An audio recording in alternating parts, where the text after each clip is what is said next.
അല്ലാഹു സുബ്ഹാനഹു വ തആല നമുക്ക് നൽകിയ ഏറ്റവും വലിയ അനുഗ്രഹമാണ് ബുദ്ധി എന്നുള്ളത്. അല്ലേ?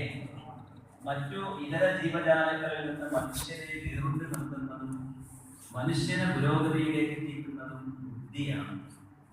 അല്ലാഹു നമുക്ക് നല്ല ബുദ്ധി പ്രദാനം ചെയ്യട്ടെ. ആമീൻ.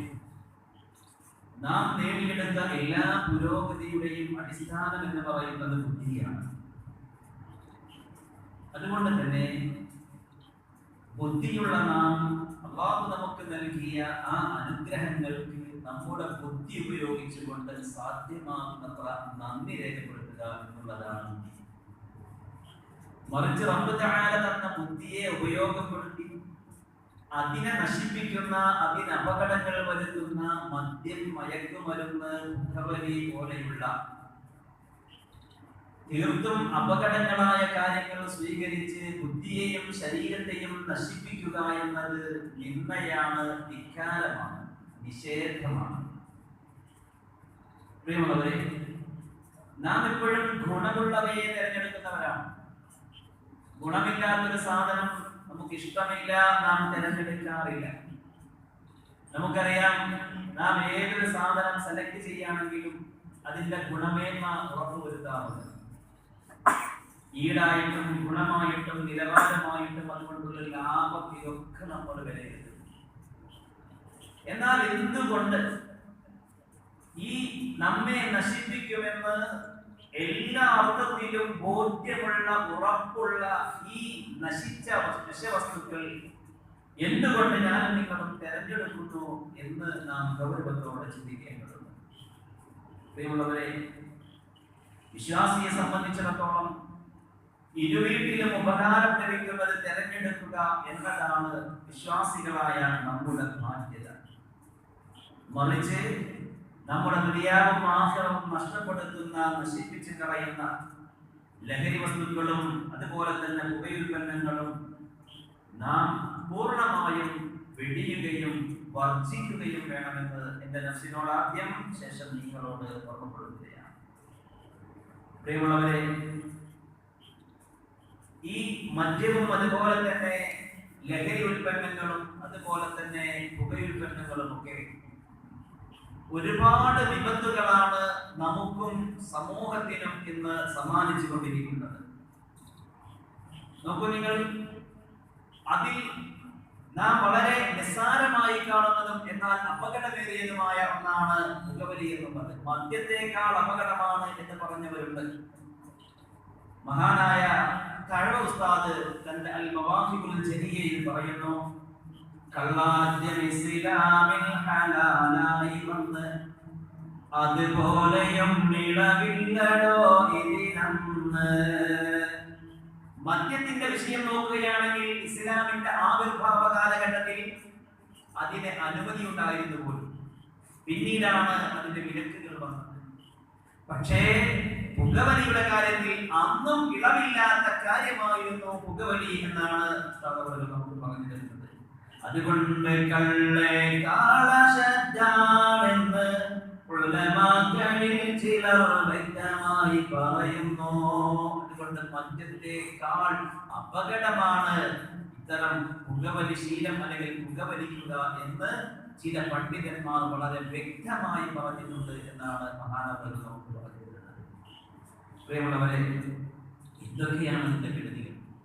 ഒരു മുസ്ലിം തന്റെ ആദർശവുമായി ബന്ധപ്പെടുത്തിക്കൊണ്ട് അതിനെ വിശകലനം ചെയ്യുകയാണെങ്കിൽ നമുക്കറിയാം, വളരെ വളരെ പരിശുദ്ധ ദീനുൽ ഇസ്ലാം അതിനെ കണിശവും ശക്തവുമായി വിലക്കിയതായിട്ട് കാണാൻ കഴിയും. പരിശുദ്ധ ഖുർആനിൽ അല്ലാഹു പറയുകയാണ്,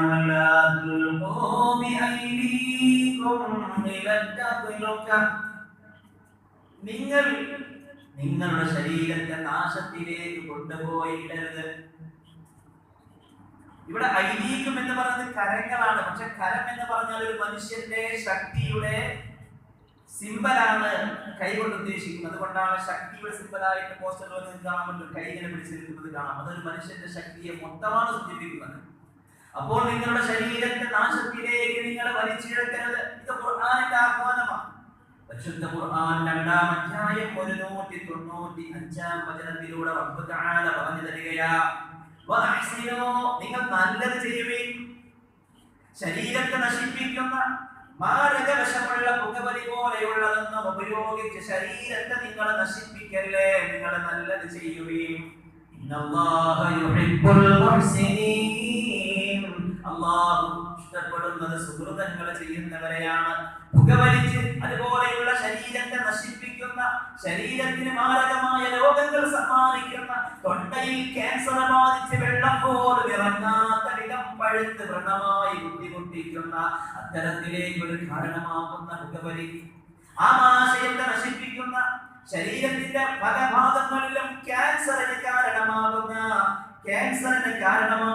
മാരക രോഗത്തിന് കാരണമാകുന്ന സാധ്യത ഏറെയുണ്ടെന്ന് വിധിക്കപ്പെട്ട ഈ പുകവലി പോലെയുള്ള ദുശ്ശീലങ്ങൾ ഒഴിവാക്കി നിങ്ങൾ സുഹൃതം ചെയ്യുവീൻ എന്നാണ് അല്ലാഹു പറയുന്നത്. നല്ലത് ചെയ്യൂ. എന്റെ പ്രിയപ്പെട്ടവരെ, നമ്മോടുള്ള അല്ലാഹുവിന്റെ ആഹ്വാനമാണ്. അത് ചെവിക്കൊള്ളേണ്ടത് നമ്മുടെ ബാധ്യതയാണ്. ഇനി നോക്കൂ, പുകവലി എന്ന് പറഞ്ഞാൽ നാം സ്വയം നശിക്കുക എന്നത് മാത്രമല്ല, മറ്റുള്ളവരെ നശിപ്പിക്കൽ കൂടിയുണ്ട്. അതുകൊണ്ടാണല്ലോ ഈ പൊതുസ്ഥലങ്ങളിൽ പുകവലിച്ചാൽ നമ്മുടെ ഗവൺമെന്റ് പിഴ വരെ ചുമത്തുന്നുണ്ട്. എന്തുകൊണ്ടാണത്? പുകവലിക്കുന്നവൻ, പൊതുസ്ഥലങ്ങളിൽ പുകവലിക്കുന്നവൻ സ്വയം നശിക്കുന്നു എന്ന് മാത്രമല്ല, അവൻ പുറത്തേക്ക് വിടുന്ന ആ വിഷവാതകം മൂലം ഒരുപാട് പരിസ്ഥിതി പ്രശ്നങ്ങൾ, സാമൂഹ്യ പ്രശ്നങ്ങൾ സമൂഹത്തിൽ ഉണ്ടാകുന്നുണ്ട്. പുകവലിച്ചവനേക്കാൾ 80% സാധ്യത ഏറെയാണ് പുകവലിച്ചവൻ പുറത്തേക്ക് വിട്ടവന്റെ ശ്വാസങ്ങൾ ശ്വസിച്ചതിന്റെ പേരിൽ അവനോട് കിടപ്പറ പങ്കിട്ടവന്റെ പ്രിയതമയും അവന്റെ ചുംബനങ്ങളേറ്റ കുഞ്ഞുമക്കളും അവനെ ചികിത്സിച്ച ഡോക്ടർമാർ വരെ ക്യാൻസർ രോഗങ്ങൾക്ക് അകപ്പെട്ടു പോയ ഒരുപാട് അനുഭവ പാഠങ്ങൾ നമുക്ക് വായിച്ചെടുക്കാൻ കഴിയും. അത്രയും വലിയ സാമൂഹ്യ വിപത്തായതുകൊണ്ടാണ് പുകവലി പരസ്യമായി നടത്തുന്നവരെ ശക്തമായി വിലക്കും വിധം അതിനെ പിഴയിലാക്കാൻ നമ്മുടെ ഗവൺമെന്റ് തീരുമാനിച്ചു. മാത്രമല്ല, സിനിമ സീരിയലുകൾ പോലെയുള്ളവയിൽ മറ്റ് പുകവലി എന്ന് പറയുന്ന ആ ഒരു പ്രവണതയെ കട്ട് ചെയ്ത് സെൻസർ ചെയ്യാൻ നമ്മുടെ സെൻസർ ബോർഡിന് ഗവൺമെന്റ് നിർദ്ദേശം കൊടുത്തിട്ടുണ്ട് പോലും. അപ്പൊ നാം മനസ്സിലാക്കേണ്ടത്, പ്രിയമുള്ളവരെ, മറ്റുള്ളവരെ ദ്രോഹിക്കുക എന്ന വലിയൊരു ദ്രോഹം കൂടി അതിനുണ്ട് എന്ന് നാം മനസ്സിലാക്കുക. പ്രിയമുള്ളവരെ, പാടില്ല പുകവലി വണ്ടിയില്ലെന്നുണ്ട്, കോടതിയിലായാൽ ശിക്ഷയും അതിലുണ്ട്. അത്രമാത്രം ഗൗരവമുള്ള ഒന്നാണ് മനസ്സിലാക്കുന്നത്. അപ്പൊ അതുകൊണ്ട് തന്നെ പ്രിയപ്പെട്ട സഹോദരന്മാർ, ഈ വിഷയത്തിൽ വലിയ ഒരു നല്ലൊരു കാഴ്ചപ്പാടും ഒരു തിരുത്തലും ജീവിതത്തിലേക്ക് കൊണ്ടുവരണമെന്നാണ് എനിക്ക് ഓർമ്മപ്പെടുത്താനുള്ളത്. ഞാൻ ദീർഘിപ്പിക്കുന്നില്ല. മൂന്നാമത്തെ ഘടകം അതൊരു അക്രമമാണ്. നാം മറ്റൊരാളെ വാക്കുകൊണ്ട് ദ്രോഹിക്കുക പോലെ, കൈകൾ കൊണ്ട് ഉപദ്രവിക്കുക പോലെ, ആയുധങ്ങൾ കൊണ്ട് ഉപദ്രവിക്കുക പോലെ നാം പുറത്തേക്ക് വിടുന്ന നമ്മുടെ ശ്വാസോച്ഛ്വാസങ്ങൾ ശ്വസിക്കുക കാരണമായി മറ്റുള്ളവർക്ക് മാരകമായ രോഗം വരാൻ കാരണമാകുന്നു എന്ന് വരുമ്പോൾ അത് ഏറ്റവും വലിയ അക്രമമാണ്. പരിശുദ്ധ ഖുർആനും സുന്നത്തും ഒക്കെ അത് വളരെ ഗൗരവത്തിൽ നമ്മെ ബോധ്യപ്പെടുത്തിയിട്ടുണ്ട്. മറ്റുള്ളവരെ ദ്രോഹിക്കാൻ പാടില്ല. അല്ലാഹുവിന്റെ ഹബീബ് തങ്ങളോട് ചോദിച്ചു, ഏറ്റവും നല്ല മുസ്ലിമാരാ പ്രവാചകരെ, ഈ സമയത്ത് അല്ലാഹുവിന്റെ റസൂൽ പറഞ്ഞത് നീ ജനങ്ങളെ തൊട്ട് നിന്നാലുള്ള ഉപദ്രവങ്ങൾ തടയലാണ് ഏറ്റവും നല്ല മനുഷ്യൻ. നാം കാരണമായി മറ്റുള്ളവർക്ക് ഒരു ബുദ്ധിമുട്ടുണ്ടാവാൻ പാടില്ല. പുകവലിക്കുന്നവന്റെ അരികിലിരിക്കാനോ പുകവലിക്കുന്നവനോടൊപ്പം നമസ്കാരത്തിൽ സ്വപ്പ് ചേർന്ന് നിൽക്കാനോ പോലും വല്ലാത്ത പ്രയാസമാണ്. അത്രമാത്രം ദുർഗന്ധമുണ്ടെന്ന് അവർക്കത് അറിയുന്നില്ല. കൂടെ കഴിയുന്ന പെണ്ണ് നിവൃത്തിയില്ലാതെ സഹിക്കുകയാണ്. കാരണം പെട്ടുപോയില്ലേ എന്ന് കരുതി പിന്നെ അത് ശീലമായി മാറുകയാണ്. അപ്പൊ അതുകൊണ്ട് അല്ലാഹുവിന്റെ പ്രവാചകർ സ്വല്ലല്ലാഹു അലൈഹി വസല്ലം പറഞ്ഞത്, ഏറ്റവും നല്ല മുസ്ലിം എന്ന് പറഞ്ഞാൽ നാം കാരണമായി ഉണ്ടാകുന്ന ശർറുകൾ, വിപത്തുകൾ, ശല്യങ്ങൾ, ബുദ്ധിമുട്ടുകൾ അത് മറ്റുള്ളവർക്ക് വരാതെ തടയുന്നവനാണ് ഏറ്റവും നല്ല മുസ്ലിം എന്ന് ഹബീബുനാ റസൂലുള്ളാഹി സ്വല്ലല്ലാഹു അലൈഹി വസല്ലം. അതുകൊണ്ട് ലാ തളിമന്ന ഇദാ മാ കുൻത മുഖ്തദി